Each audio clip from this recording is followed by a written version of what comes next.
Alléluia. Gloire à Dieu. Ma prière ce soir, c'est que chacun de vous soit béni.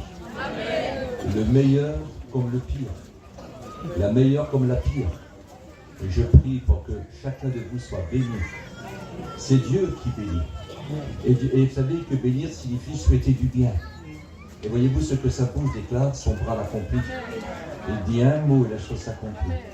Et s'il te souhaite du bien ce soir, quel que soit le bien qu'il te souhaite, ça t'arrivera. Ça m'est arrivé souvent de bénir les gens, de leur souhaiter du bien, puis quelques jours après, ils auraient pu se casser une jambe. Mais quand le Seigneur te souhaite du bien, ça arrive. C'est une assurance, c'est sûr. Et je pense que si vous êtes venus ce soir, c'est pas forcément pour me voir en moi. Nous aurons envoyé une photo, c'était pareil.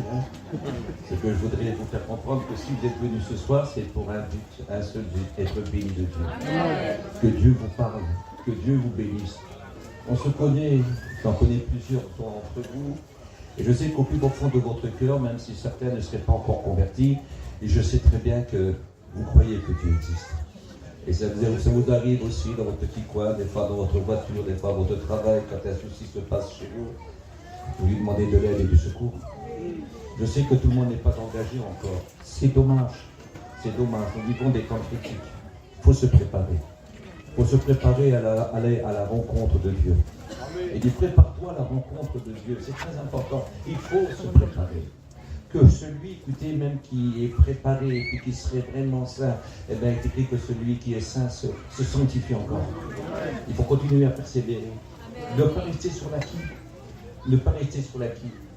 Dans les choses de Dieu, on ne vit pas de souvenirs. On vit du présent et de l'avenir. Et on veut avancer toujours. Quand le parfait apparaîtra, ce qui n'est pas parfait en nous va disparaître. Car il va nous transformer à sa gloire.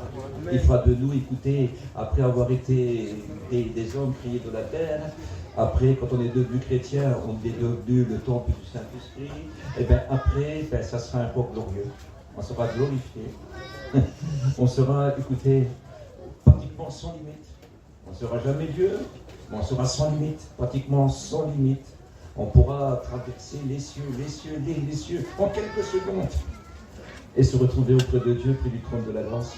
On pourra, là où ce Dieu puissant et beau qui nous a tant aimés, parce qu'il nous a tant aimés qu'il nous a envoyé son Fils, afin que quiconque croit en lui ne périsse point, mais qu'il ait la vie éternelle. Quiconque, n'importe qui, Al Capone aurait pu se convertir. Le plus mauvais aurait pu se convertir. Une place pour tout le monde. Une place pour tout le monde. Parce qu'à la croix, il y a une place pour tout le monde. Quoi que tu aies fait, qui que tu sois, il y a une place pour toi. Une place auprès de Dieu, une place dans le cœur de Dieu, une place à la croix. Car Dieu a tant aimé le monde, vous le savez bien. C'est ce qu'on répète par cœur. Dieu a tant aimé le monde qu'il a donné son Fils unique. Afin que quiconque croit en lui ne périsse point, mais qu'il ait la vie éternelle. Car Dieu n'a pas envoyé son Fils dans le monde pour qu'il juge le monde, mais pour que le monde soit sauvé par lui.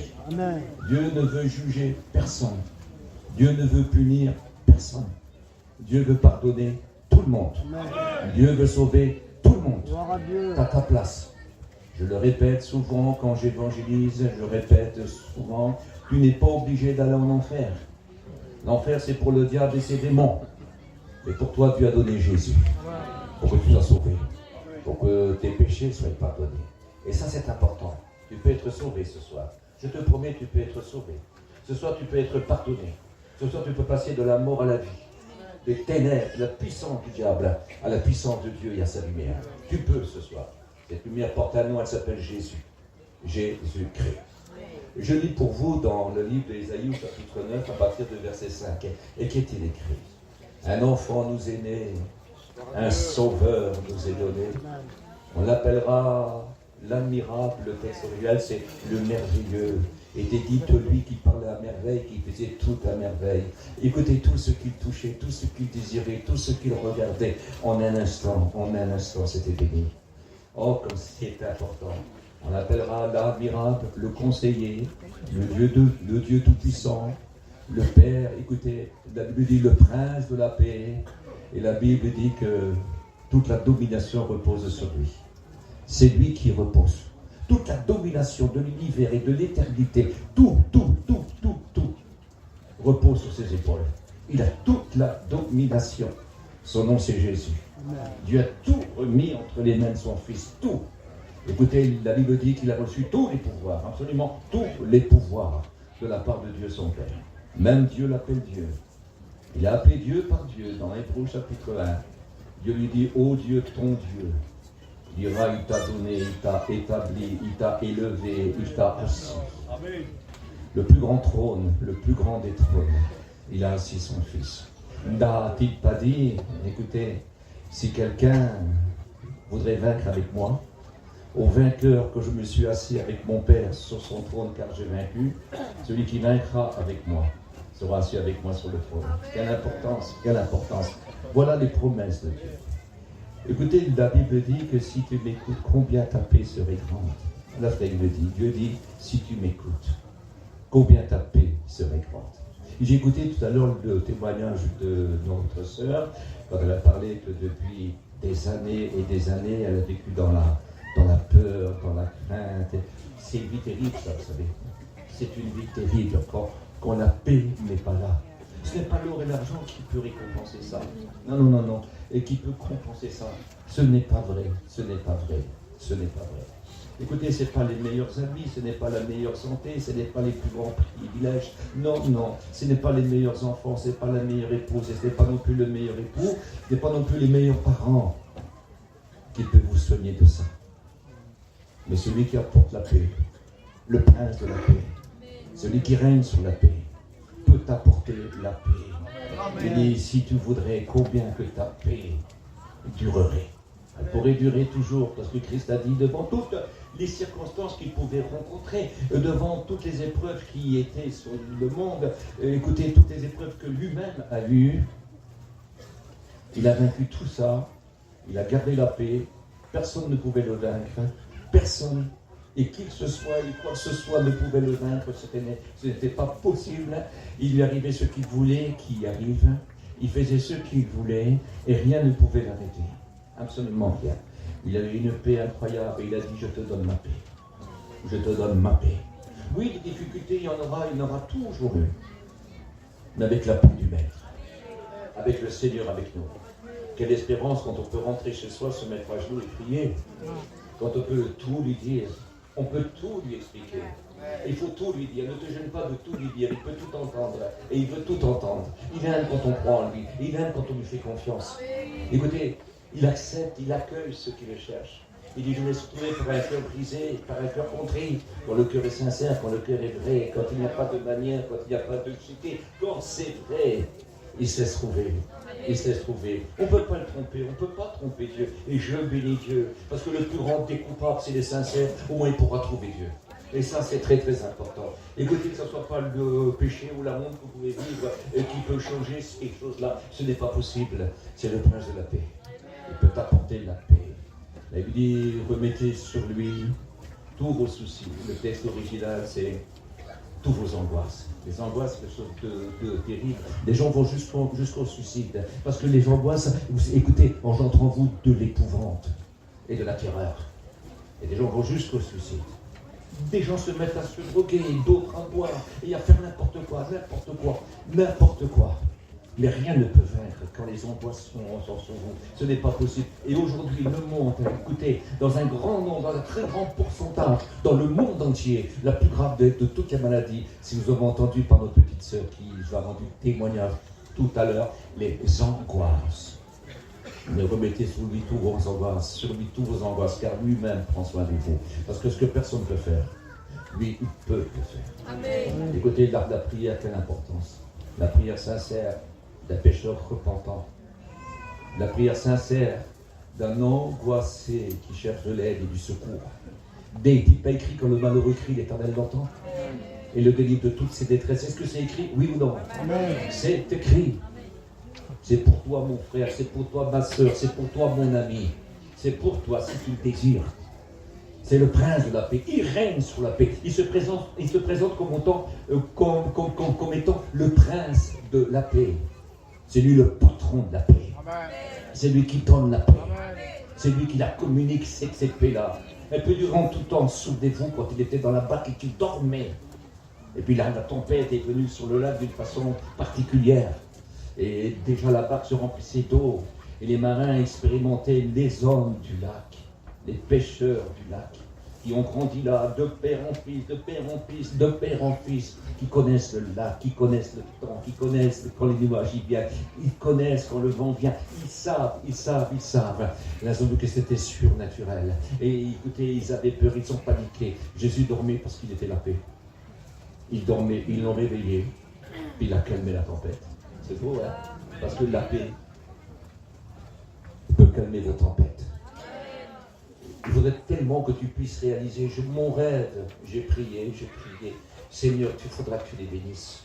Il faudra que tu leur donnes. Je n'ai pas envie de leur donner un super message. Il n'y a pas de bon message, mais le message de la vérité. Amen.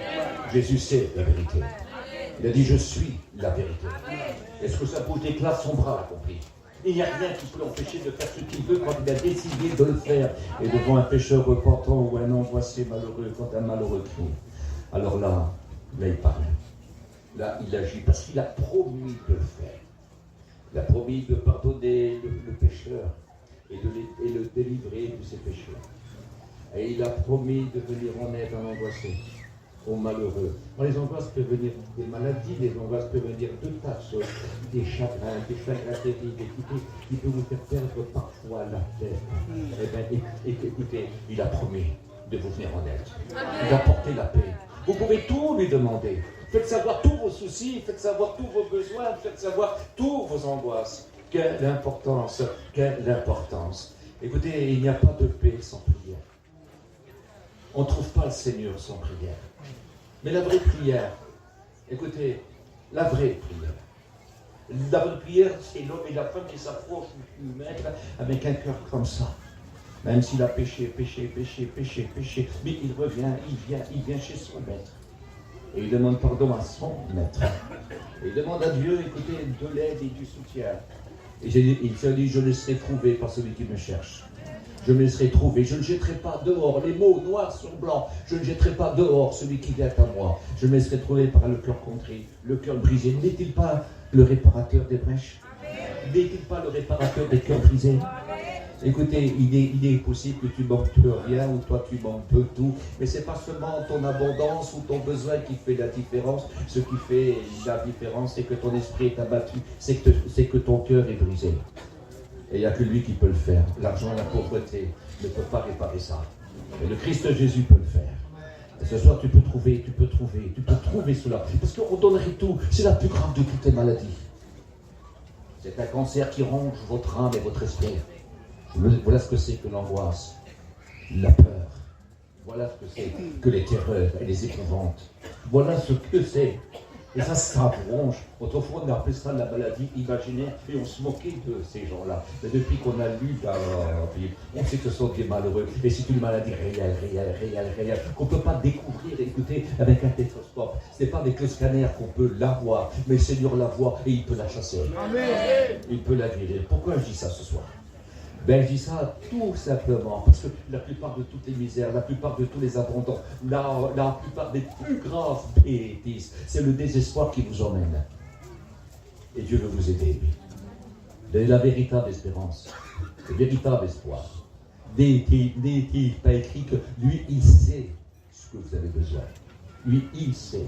Alors, il ne sait pas pour vous négliger, ni pour vous accuser de quoi que ce soit. Il dit, venez à moi, déposez sur moi tous vos soucis. Parce que, écoutez, un des plus grands de tous les soucis, c'est quoi? C'est le péché aussi. Le péché. Quand il vous prend, quand il vous saisit, quand il vous emprisonne, quand vous ne pouvez plus rien faire, quand il est plus fort que vous, quand le péché devient votre drogue. Pas seulement la drogue cocaïne, non, le péché. Quand l'âme est malade de son péché, quand l'esprit est pourri par son péché, et qui donne ensemble des ordres mauvais à votre corps, et qui fait n'importe quoi ce corps, selon que votre âme et votre esprit le désirent. Est-ce que vous réalisez ça? Ça, personne ne peut guérir. Ce n'est pas vrai. La prison ne peut pas guérir. Là, écoutez, même la peur ne peut pas guérir ces choses-là. On le fait en cachette si personne ne nous verrait. Est-ce que vous comprenez ça? Mais Satan le voit, parce que c'est Satan qui fait ces choses-là. C'est Satan qui fait ça, qui fait ces choses-là. Parce que lui, sa raison d'être, c'est de faire souffrir. Il choisira des hommes et des femmes pour vous faire du mal à vous. Est-ce que vous réalisez? Et ça, c'est très très rare. Vous m'apprenez, il choisira des hommes et des femmes pour faire du mal à ceux qui vous ont fait du mal. Parce que c'est de cette façon qu'il tire sa joie, qui tire sa paix à lui. Parce que lui, c'est un tourmenté, hein. Lui, c'est un tourmenté depuis des millénaires, depuis qu'il a été précipité d'en haut. C'est un tourmenté. Et lui, voir souffrir, ça, c'est sa nourriture. Ça, c'est sa joie. Ça, c'est son bonheur. Il paye mal ses serviteurs, il ne les aime pas. Il n'aime pas ses serviteurs, ni ses servants. Il en fait des esclaves. Il en fait des esclaves et des malheureux, des insatisfaits, des insatisfaits. Oui, on dort mal avec Satan. Mais avec Dieu, c'est la paix. Amen. Avec Dieu, c'est la paix. Avec Dieu, c'est la paix. Et la paix, écoutez, on peut la trouver dans n'importe quelle circonstance. Dans les jours mauvais comme dans les jours meilleurs, on peut trouver la paix de Dieu. Parce que c'est une paix qui est plus grande que la tempête. On ira de l'autre bord. On y arrivera. Pas qu'il se lèvera. Lui, notre paix. Je voudrais vous dire une chose. Il était à côté d'eux, puis il dormait à côté d'eux. Mais aujourd'hui, on a un privilège encore plus grand. Il est là. Il est là. Il est dans notre cœur. Nous sommes devenus le temple du Saint-Esprit, le temple de Dieu. Dieu est avec nous. Ce n'est pas de la religion, ça. Ce n'est pas de la religion. La religion a dit, fais ça, et peut-être tu seras sauvé. Jésus dit, viens à moi, laisse-moi faire, et je te sauverai. Amen. Tu seras sauvé. Quelle importance. Il a dit, en vérité, je vous le dis, celui qui croit en moi, à la vie éternelle. C'est-à-dire, il est sauvé. Est-ce que vous savez que l'Esprit de Dieu dit à notre esprit, à nous, que nous sommes enfants de Dieu? Dit à notre âme, nous sommes enfants de Dieu. Notre âme a été rachetée pour Dieu, rachetée pour Dieu, rachetée pour Dieu. À quoi ça mérite-t-il à un homme de gagner le monde s'il perd son âme? Et puis quoi? Qu'est-ce qu'il pourrait donner en échange de son âme? Rien. Tes bienfaits que tu fais. Mais ça ne suffit pas. Si ta souillure n'a pas été lavée, écoutez, ça ne fera pas. On ne peut pas nettoyer du sale avec du sale. Est-ce que vous réfléchissez? Il faut que vous soyez pardonnés, lavés de vos fautes. Et quand vous êtes lavés de vos fautes, Dieu fait de vous une nouvelle créature. Les choses anciennes sont passées, voici toutes choses sont devenues nouvelles. Et qu'importe les circonstances de la vie, il y a des mauvais moments et des beaux moments. Ça arrive à tout le monde. Le malheur atteint le juste comme l'injuste. Oui, mais le juste est sauvé. Et le juste a Dieu avec lui. Et ça compte. Nous devons tous partir un jour si nous sommes, si l'enlèvement de l'Église ne s'est pas fait avant. Nous devons tous mourir. Mais si on meurt sauvé, on a réussi dans notre vie. Mais si on meurt perdu, il aurait fallu ne pas naître que d'aller en enfer éternel pour l'éternité. Être sauvé, c'est la plus belle des choses. Ça procure de la paix, ça, vous savez. Je suis sauvé. La sœur a dit, elle s'est convertie, elle a été sauvée et délivrée. C'est la paix de Dieu qui surpasse toute intelligence. Écoutez, il vous est dit dans le livre des Éphésiens, il nous est dit quelque chose. Il dit, faites savoir à Dieu tous vos besoins, par des prières, par des supplications, par des actions de grâce. Et le Dieu de paix, qui surpasse toute intelligence. Écoutez, non, et la paix de Dieu qui surpasse toute intelligence, gardera vos cœurs et vos pensées en Jésus-Christ. C'est exceptionnel, hein? On a des soucis, on a des misères, on commence à prier. Et le Dieu de paix garde nos cœurs en Jésus-Christ, notre Sauveur. Nous sommes gardés. Nous sommes apaisés comme un petit enfant qui va se mettre à pleurer. Quand la misère est là, quand le chagrin est là, quand la déception est là, écoutez, quand le drame est arrivé, on est là, on se met à prier. On se met à prier. On se met à prier. On se met, écoutez, à donner nos actions de grâce. Oui, Seigneur, merci. Merci. Parce que tu m'aides, parce que tu me regardes, parce que tu es avec moi, parce que tu es fidèle, parce que tu es bon, parce que tu ne changes pas. Tu es le même hier, aujourd'hui, éternellement. Ton nom, c'est éternel, éternel. Tu ne peux pas changer. Et tu es tout puissant. Tu es avec moi. Alors, il se passe une chose. Et le Dieu de paix garde nos cœurs et nos pensées en Jésus-Christ, notre Sauveur. C'est-à-dire, nous sommes consolés. Nous sommes flattés, comme un petit enfant qui pleure, et puis voici que son père vient et qui le console. C'est de cette façon-là. Avec Dieu, on prend des forces, vous savez. Avec Dieu, tout est possible. À tout instant, il peut tout changer. Il n'y a rien de trop dur, il n'y a rien d'impossible à Dieu. Il appelle ce qui n'existe pas encore, et voici que ça apparaît. Est-ce que la foi ne serait pas, écoutez, l'espérance, écoutez, c'est la manifestation des choses qu'on espère. Est-ce que la foi ne ferait pas la démonstration des choses qu'on n'avait pas, mais qu'on espérait, mais qu'on voulait, et ça apparaît, ça apparaît, ça apparaît. J'ai souvent demandé de l'aide à Dieu, quand ça allait très très mal. J'ai demandé de l'aide et du soutien. Il est toujours venu à mon aide et j'ai traversé. Depuis 50 ans, je traverse. Depuis 51 ans, je traverse. Pourquoi? J'ai passé par ces épreuves-là, mais je traverse. Pourquoi? Il m'a gardé fidèle. Amen. Écoutez, j'ai ressenti son amour, j'ai ressenti sa paix, j'ai ressenti son soutien, j'ai ressenti sa fidélité, j'ai ressenti sa main posée sur moi. Il m'a instruit. Il m'a conduit. Il m'a montré toutes choses. Il m'a appris toutes choses. Et ça, c'est très, très important. Alors, je marchais. Ni les tempêtes, ni les averses, ni le feu, tout ce que vous voulez. Rien n'a pu m'empêcher de passer.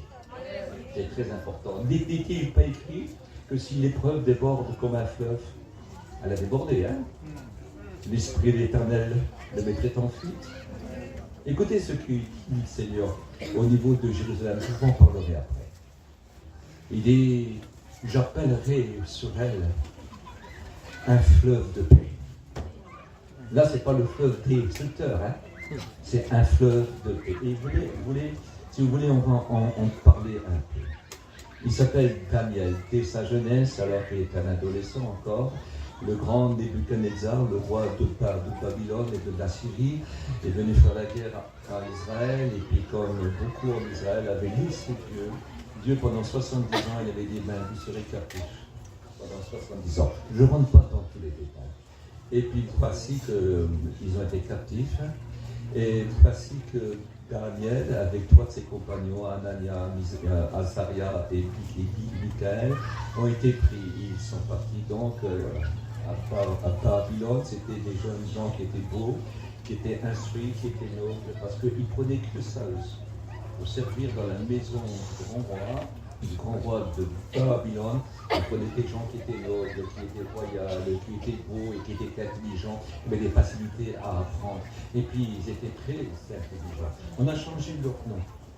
Quand ils sont arrivés à Babylone, on a appelé Daniel Belshazzar, le dieu de Babylone et le dieu de Nebuchadnezzar. Mais c'est un faux dieu. On a appelé Michaël, Azaria et Michaël, et Shadrach, Meshach et Abednego. On a changé leur nom, mais on n'a pas changé leur cœur. On n'a pas changé leur Dieu. Ils n'ont pas pu. On leur a donné des noms de faux dieux.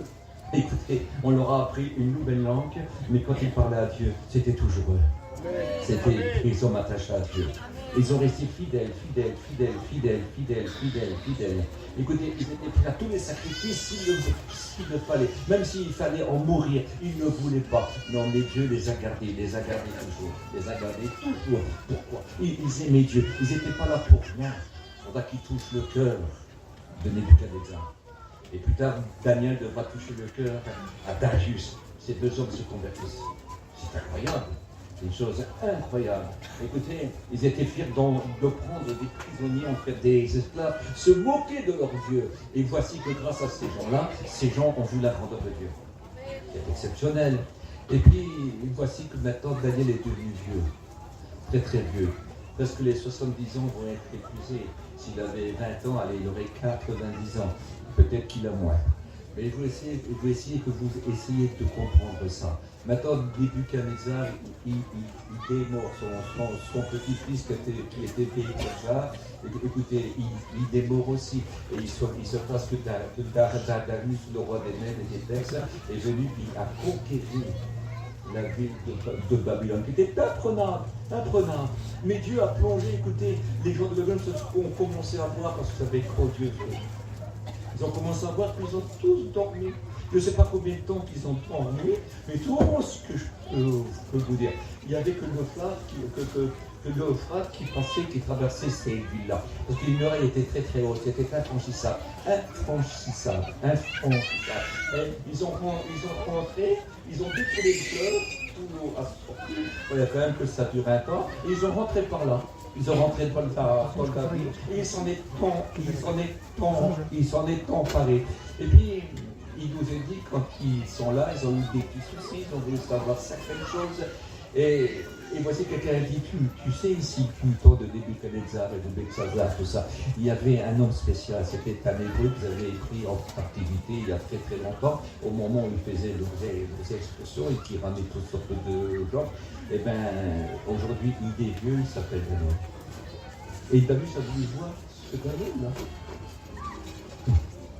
Et Daniel est venu, mais alors il avait une intelligence incroyable, Dieu était avec lui. Et il lui a un petit peu expliqué des choses, c'est une pratique qui va le mettre à la tête. Écoutez, ça va être le plus grand sage, le plus intelligent, celui qui va apporter au roi le plus de choses. Et Dieu l'a mis à la tête, plus grand que tous les autres. Et bien sûr, ils étaient chaleureux. Ils n'ont rien bien voulu que Daniel disparaisse, qu'il prenne dans la place. Alors ils ont été voir le roi, trois est venu vers eux, certainement qui était préoccupé par le roi. Il dit, ben voilà, écoute, comme tu es un grand roi, tu es un roi merveilleux.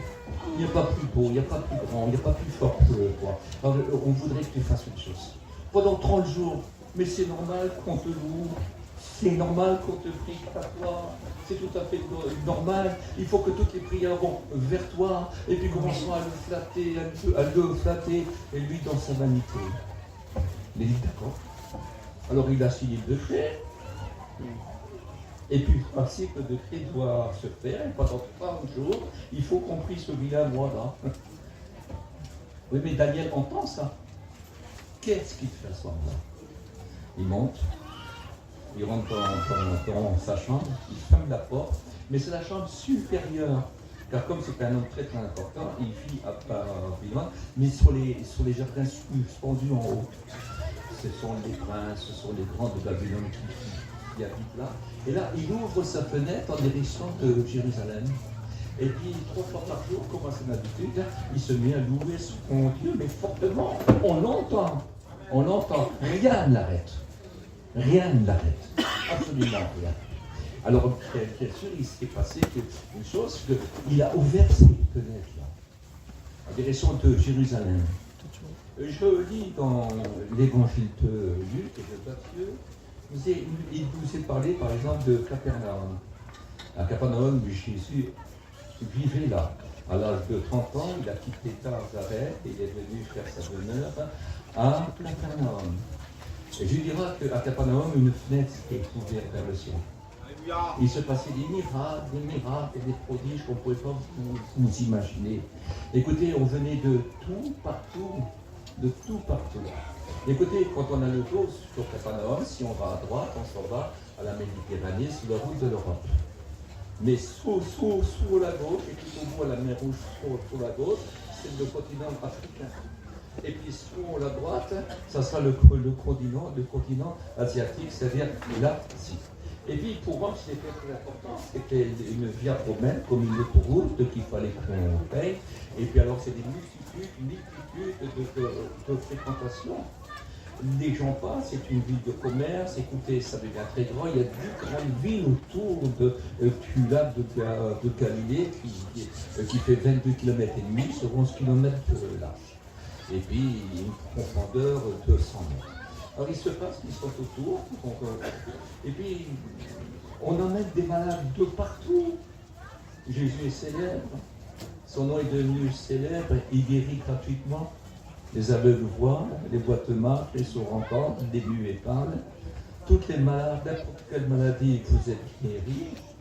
Écoutez, les lépreux sont purifiés et les démons sont chassés. On a même des démons attachés avec des chaînes, des démoniaques. Ils écument, ils sont mal polis, c'est une horreur. Et puis Jésus les délivre.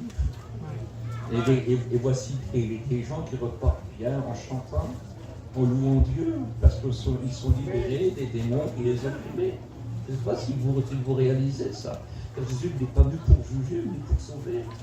Et quand on a amené nos enfants malades, nos enfants mal, écoutez, quand on a amené la belle-mère ou le beau-père ou n'importe qui, quand on l'a amené vers Jésus, Jésus le guérissait. Oh, il y avait des multitudes, la réputation du Christ était immense. Était immense. Mais Capharnaüm ne voulait pas se convertir. Ne voulait pas se convertir. Il y avait une fenêtre qui était ouverte. Et puis,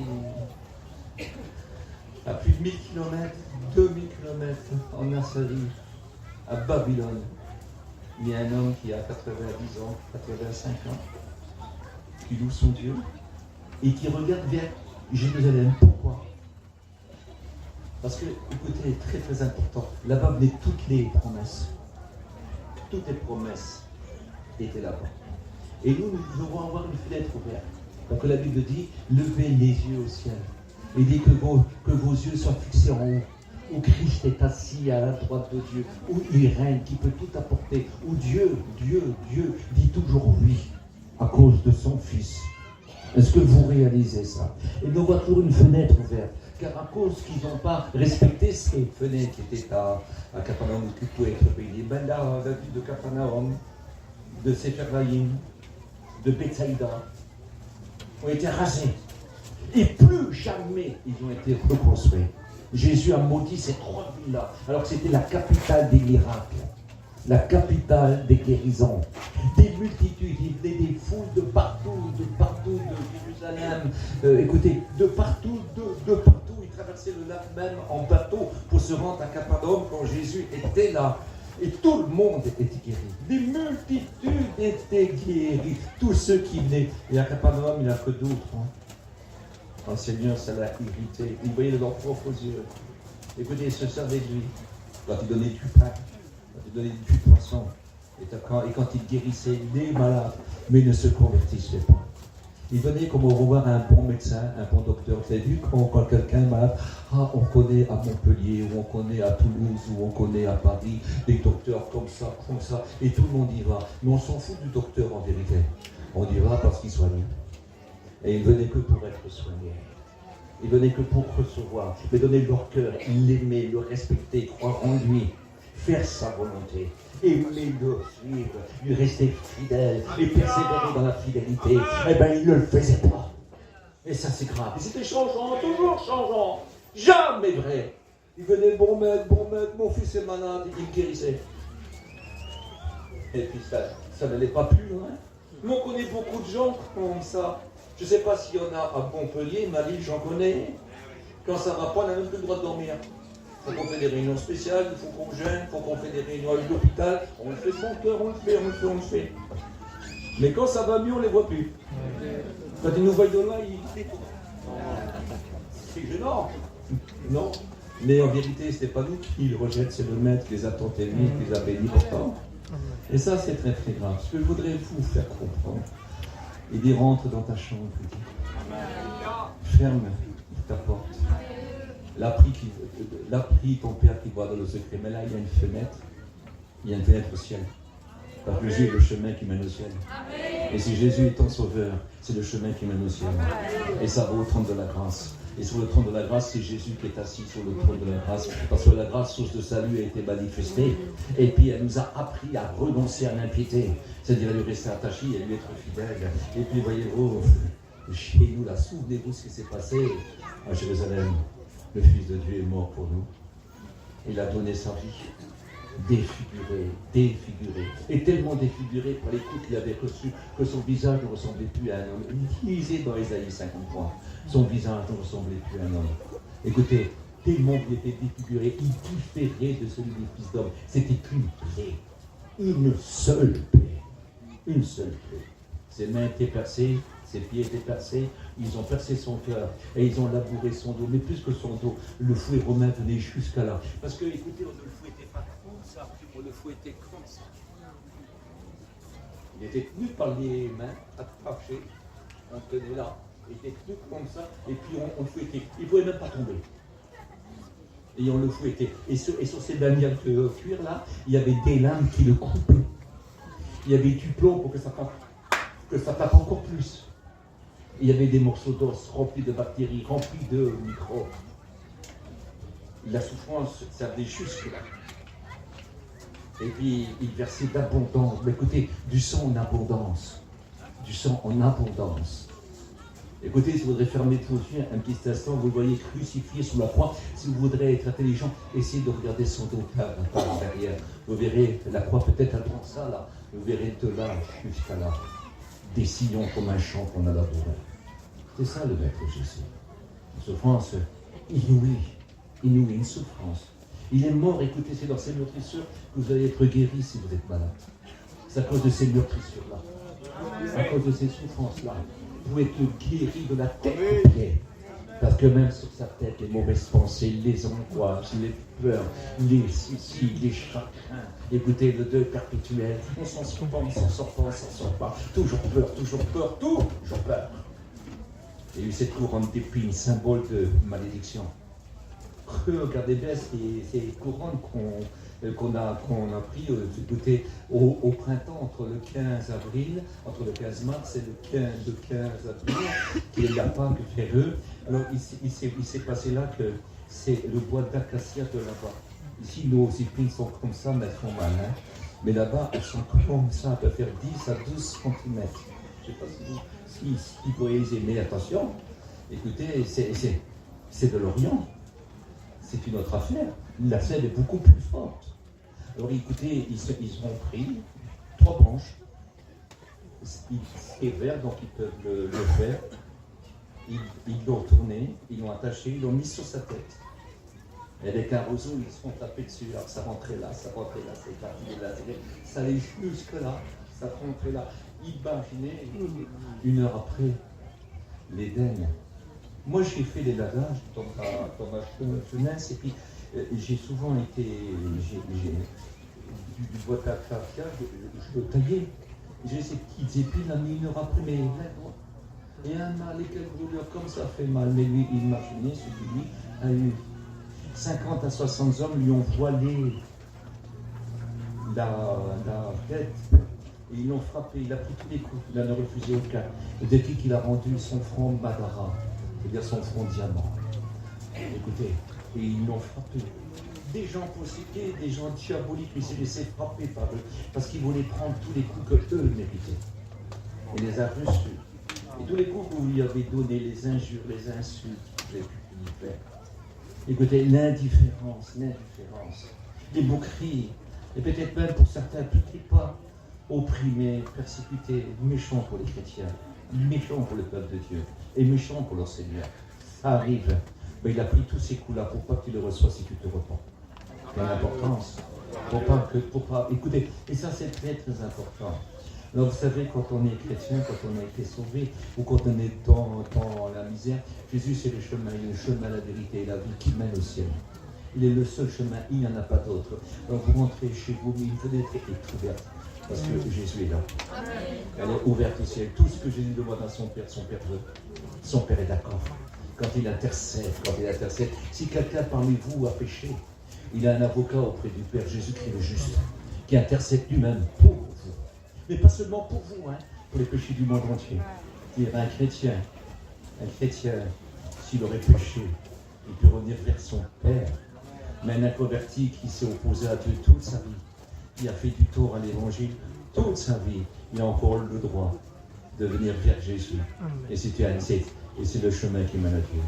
C'est le chemin de la guérison. Écoutez, en Jésus-Christ, il y a toutes les promesses. Absolument toutes les promesses. Les plus excellentes et les plus meilleures. Parce que la plus petite de ces promesses, c'est pour l'éternité, si vous le voulez. La plus petite, la plus insignifiante, c'est pour toujours. C'est pour toujours. C'est pour toujours. Et les promesses, vous savez combien qu'il y en a? 3000. 3000 promesses. Et tout se trouve, écoutez, parce qu'un jour à Golgotha, le Maître Jésus est monté avec sa croix. Et là, il fut crucifié. Il a dit, quand je serai élevé entre terre et ciel, j'attirerai tous les hommes en moi. Et tous les jours, il m'attire, tous les jours, il m'appelle, et tous les jours, je l'invoque, et tous les jours, je le prie. Et Daniel, écoutez, ils sont balancés de tout ce qu'on pourrait dire sur lui. Il savait les promesses. L'Europe peut le menacer de mort, il peut tout avoir, aucune importance. Il sait qu'il est dans la main de Dieu. Écoutez, la fidélité, je rappelle ça aux chrétiens, est quelque chose de très très important. Parce que si nous voulons être fidèles, oui, on passera par les orages, oui, on passera par les difficultés, oui, le malheur atteint le juste comme injuste, oui, mais rien ne pourra détruire notre paix. Rien ne pourra détruire notre espérance. Rien, écoutez, Dieu est notre force. On peut tout supporter, absolument tout, car il n'y a pas une épreuve que le Seigneur ne nous aide pas. Il dit que leur force augmente pendant la voie, pendant la marche. Leur force augmente. Écoutez, c'est vrai, ce n'est pas beaucoup de tribulations qu'il nous faudra rentrer dans le royaume de Christ. Mais il dit, prends courage. Petit troupeau, prends courage. Parce que des sauvés, il n'y en a pas beaucoup. Dans les villes, il n'y a pas beaucoup d'églises. Hein. Non. Écoutez, je vous promets, il n'y a pas beaucoup de sauvés. C'est un petit troupeau. Si la terre entière se convertirait, mais dans toutes les rues, il y a une église. Il y en a très peu. Il faut un GPS pour trouver des églises. C'est pas facile. Et des fois, elles ne sont pas toujours mises dans. Alors, c'est très important aussi. Ce que je voudrais essayer de vous faire comprendre. Vous pouvez partir de ce petit troupeau. Vous pouvez faire partie de ce petit troupeau. Et c'est très important. Écoutez, il a la force de nous garder jusqu'à la fin, parce qu'avec l'épreuve, il a déjà préparé le moyen de nous en sortir. Il dit, sois fidèle jusqu'à la mort. Amen. Et je te donnerai la couronne de vie. C'est marqué ça. C'est marqué dans le livre de l'Apocalypse. Sois fidèle jusqu'à la mort. Et je te donnerai la couronne de vie. Et tu vivras éternellement. Oui, mais ça, c'est pas un ordre, ça. Hein? C'est une promesse. C'est une promesse. Sois fidèle jusqu'à la mort. Il sait que sur lui, on peut rien faire. Et il dit, tout est possible par celui qui me fortifie. Et je peux tout par celui qui m'a aimé. Il faut sa force à lui. Il faut sa force. Ça, c'est pas de la religion. C'est pas de la religion. Un petit enfant de 8 ans peut comprendre ce que je dis ce soir. C'est très très simple. Parce que l'évangile est très très simple. Parce que Jésus a parlé comme un simple homme. Il pouvait parler aux grands comme il pouvait parler aux petits. Mais à tous le même message. Tout le monde peut comprendre. Le plus dur peut comprendre. Et c'est pour ça qu'il peut rejeter. Ou c'est pour ça qu'il peut accepter. Qu'allez-vous faire ce soir? Moi je ne sais pas. C'est pas pour moi qu'il faut se convertir. Je ne sais pas. J'espère de tout mon cœur qu'il y aura qui est sauvé. C'était ma prière. C'était ma prière. Écoutez, je ne suis pas là pour être applaudi, je ne suis pas là pour être élevé. Écoutez, je ne suis rien parce que la seule chose que vous êtes élevé dans votre vie, dans votre cœur et dans mon cœur et dans ma vie, c'est Jésus-Christ, le Fils de Dieu. C'est le Sauveur, le chef suprême de l'Église. C'est un bon chef, hein? Et c'est un grand roi, et c'est un grand guerrier. Il nous soutient. Écoutez, il nous soutient. Celui qui est contre nous était plus fort que nous. Mais celui qui est avec nous est plus fort que nous. Et ça, c'est important. Et on tient. On avance. Et on ira jusqu'au bout. Et celui qui persévère jusqu'à la fin sera sauvé.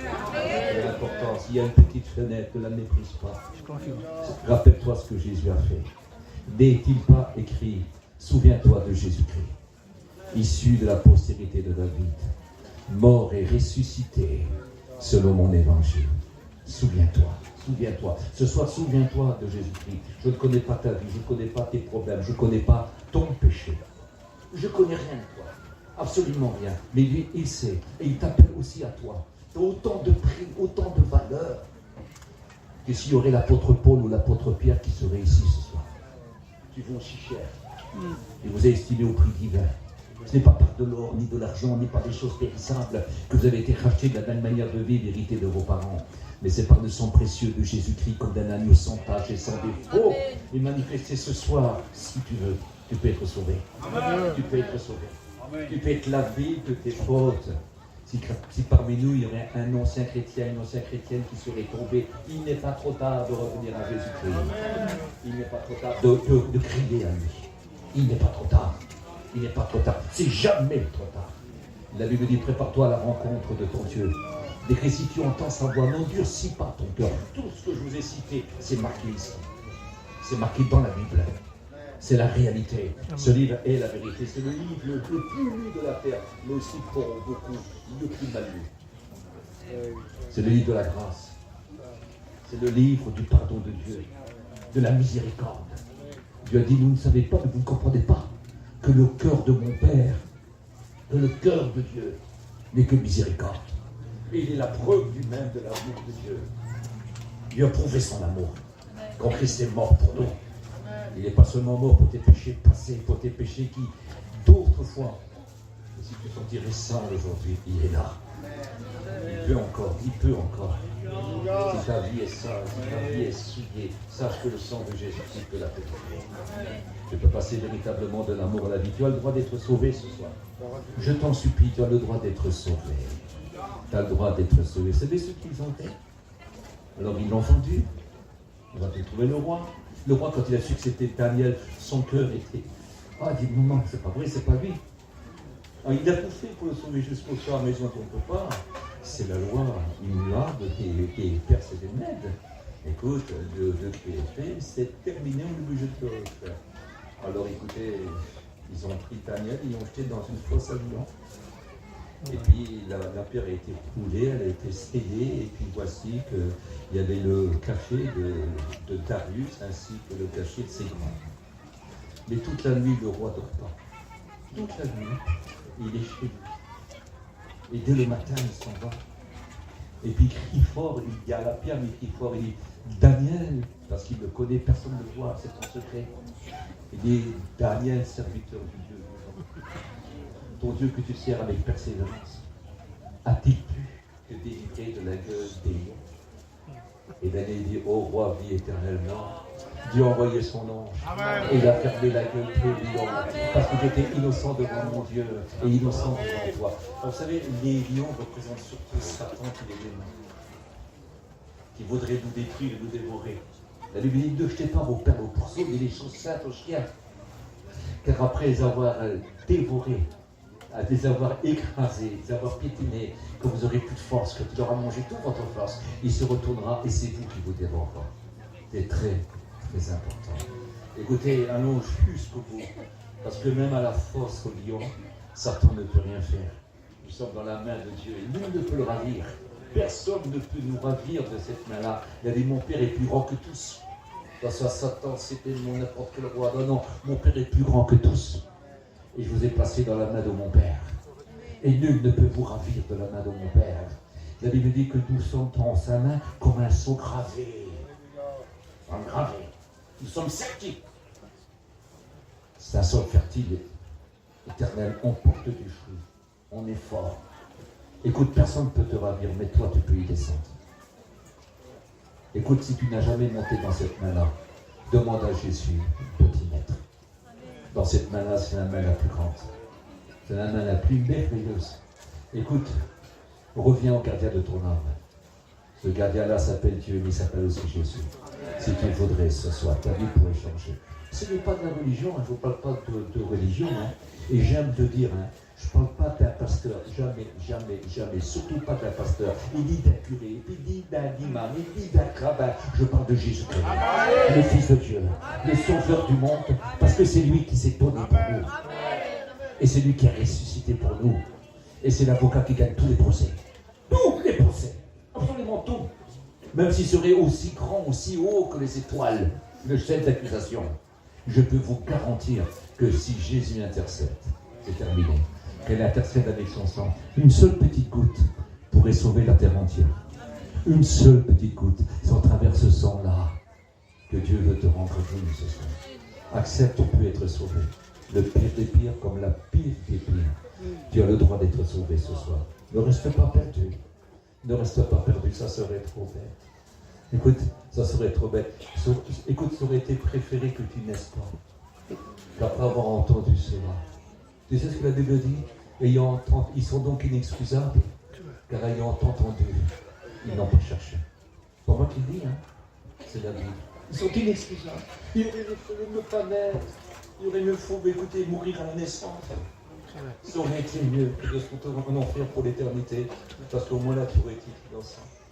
Tu aurais été innocent. La Bible dit que le royaume des cieux est pour ceux qui le ressemblent. Et ceux qui le ressemblent, il dit, ce sont les enfants. Il a présenté un petit enfant. Il dit, écoutez, le plus petit dans le royaume des cieux, un petit enfant sauvé. Les enfants sont purs, ce soit l'enfant d'un criminel ou d'un gentil, c'est exactement pareil. L'enfant est pur, l'homme a été créé parfait, mais c'est en grandissant qu'il a cherché beaucoup tout autour. Cet enfant est innocent, il est sur l'âge de l'innocence. Il aurait fallu mieux que tu meurs à ta naissance, que de ne jamais être sauvé, d'être pardonné de tes péchés. Écoute, je vais dire une chose encore plus grave. Je ne te le souhaite pas, ça ne t'arrivera pas. Mais il aurait mieux fallu que tu sois dans la plus grande misère, que tu sois malade, la tête au pied, que tu souffres toute ta vie que d'être perdu. Parce que si aujourd'hui, écoutez, vous aurez seulement un seul instant, vous pourrez voir la gloire de Dieu, eh bien, écoutez, et si je dirais que tu n'auras plus rien, tu souffriras toute ta vie, mais tu seras sauvé, ben chacun de nous dirait oui. Ah oui, ah oui, ah oui. Faut une vie de misère et de souffrance, mais après aller au ciel, mais tu n'auras pas une vie de misère et de souffrance. Il a dit qu'il serait ton aide et qu'il ne faudra pas plus. Il veut rester avec toi. Ton argent n'en a pas besoin, tu sais. Il en a tranquille, en veut. D'abord, tout ce qu'il y a sur la terre, c'est lui qui a payé. Tout l'or et l'argent, les pierres précieuses. Écoutez, on n'a même pas encore découvert le quart. Il y en a, il y en a, il y en a, il y en a. Et tout ça va disparaître un jour. On n'a jamais vu, écoutez, les maladies, on n'a jamais vu des souffrances, on n'a jamais vu des misères, on n'a jamais vu un coffre-fort, on n'a jamais vu des puissants être accompagnés avec leur puissance, avec leur gloire, avec leur argent, ni avec leur maladie, ni avec leur misère et leur souffrance. Non, quand il viendra nous prendre, c'est pour être avec lui. Une vie de Dieu sans être Dieu. Une vie de Dieu où la peine, la misère, la peur, la faiblesse, c'est pour toujours. Pour l'éternité, ça n'a jamais de fin. C'est toujours plus, toujours plus, toujours plus. Dieu se montre toujours plus grand parce qu'il est infini et il est éternel en tout. Infini, infini, infini. Il est Dieu, il n'a pas de fin. Il est tout puissant, tout puissant, tout puissant. Illimité, illimité, illimité. Sa science, son savoir est immense. Et puis il est omniprésent. Sa présence est éternelle, elle est infinie, elle est infinie. Dieu est Dieu d'éternité en éternité. On peut mal comprendre ça, mais ça n'a pas de fin. Quand c'est immense, mais quand c'est immense, nous serons avec lui pour toujours. Écoutez, la Bible dit, ça va de gloire en gloire, de joie en joie, gloire en gloire et joie en joie. Toujours plus grand, toujours mieux. Au ciel, on se rend mille fois. Il n'y a pas de routine au ciel.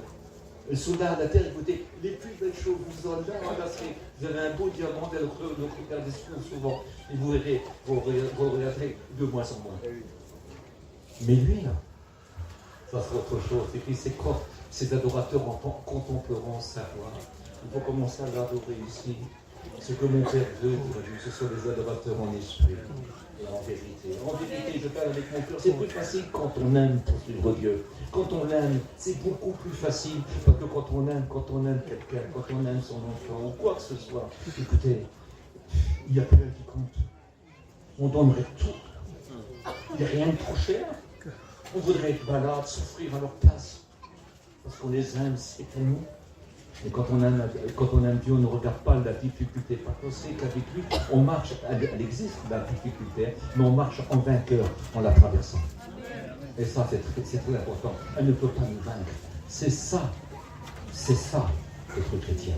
C'est ça, être chrétien. Vous ne pouvez rien faire, mais avec lui, vous pourrez tout faire. Mais tout faire. Vous pouvez traverser tout. Un jour, je vous parlerai de témoignages que je connais.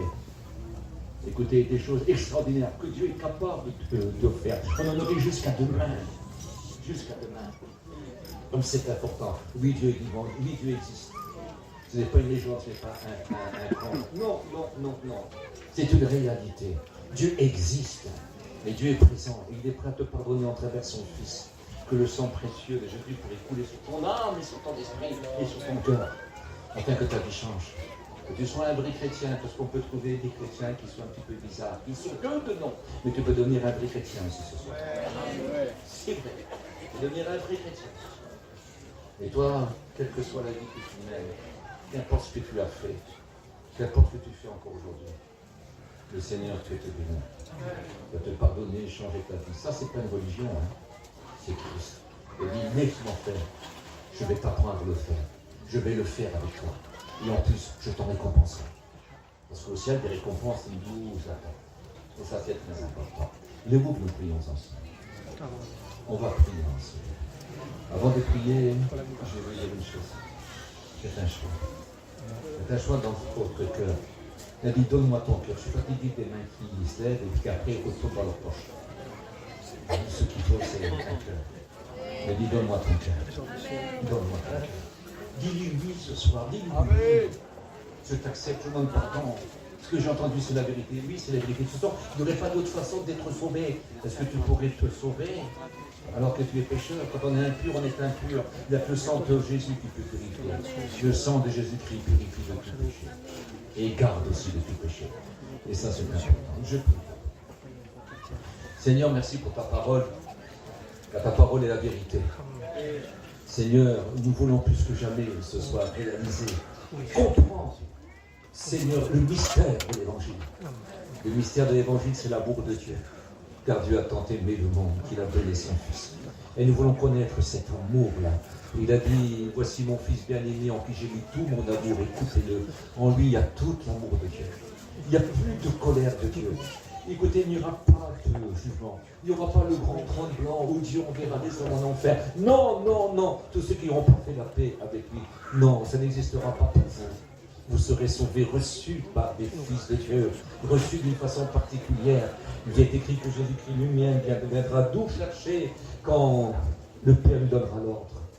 Il nous amènera au ciel et arriver aux portes du ciel. C'est ce qui dira, entrez-vous les bénis de mon Père. Prenez possession du royaume qui vous a été préparé avant la fondation du monde. Quelle importance, quelle importance. Demandez ces choses à Dieu. Faites la paix avec Dieu ce soir. Que Dieu vous bénisse. Que Dieu vous bénisse. Que Dieu vous bénisse. Seigneur, bénis-les ce soir. Amen. Je te demande d'ouvrir leur cœur. Seigneur, ils ont entendu assez pour être sauvés. J'ai vu des vieilles personnes de 90 ans se convertir. Et j'ai vu des jeunes enfants de 8 ans être bénis et demander à genoux pardon à Dieu. Seigneur, on comprend, parce que tu as donné tes oreilles pour qu'on écoute. À ta revient toute la gloire. Amen.